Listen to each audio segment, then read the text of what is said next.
Hello guys, நீங்கள் நம்ம MMS கார்ஸில் என்ன வண்டி பார்க்க போகிறோம்னா ஸ்விஃப்ட் டிசைடுங்க 2009 மாடல் ஒரு லோ பட்ஜெட்டில் பார்க்க போகிறோம். வாங்க வண்டியில் எக்ஸ்டெண்டர்லாம் பார்த்துடலாம். வண்டியோட இன்டீரியர்லாம் பாருங்கள், ஒரு நீட்டான கண்டிஷன் இருக்குது. லெதர் சீட் கவர் தான், டச் டிஸ்பிளே வந்துடுது, ஏசி பவர் ஸ்டேரிங் வந்துடுதுங்க. அப்படியே பேக் சைடும் பாருங்கள். இன்டீரியர் ஃப்ளோ பக்காவான கண்டிஷன் இருக்குது. வண்டியில் அப்படியே அவுட்லுக்கும் பாருங்கள். டயர் பாயிண்ட் பாருங்கள். டயர் பாயிண்ட்லாம் பார்த்தீங்கன்னா ஒரு 70% பக்கம் இருக்குங்க. வண்டியோட மாடல் பார்த்தீங்கன்னா 2009 மாடல், 2 ஓனர் கண்டிஷன் இருக்குது. எஃப்சி பார்த்தீங்கன்னா 2030 வரையும் கரண்ட்டில் இருக்குங்க. ஏசி பவர் ஸ்டேரிங் எல்லாமே ஒர்க்கிங்கில் இருக்குது. இன்சூரன்ஸ் எஃப்சி எல்லாமே கரண்ட்டில் இருக்குது.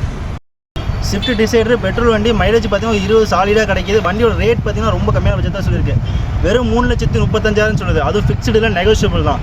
நேரில் வந்து விசிட் பண்ணி ட்ரையல் பண்ணி பாருங்கள். ஒரு பெஸ்ட்டான ஒரு ப்ரைஸ்க்கு பண்ணிக்கலாம். ஃபஸ்ட் டைம் பார்க்குறீங்களா, மறக்காம சேனல் சப்ஸ்கிரைப் பண்ணிக்கங்க. ஃபேஸ்புக் இன்ஸ்டாகிராம் பார்த்து ஃபாலோ பண்ணிக்கங்க. தேங்க்யூ.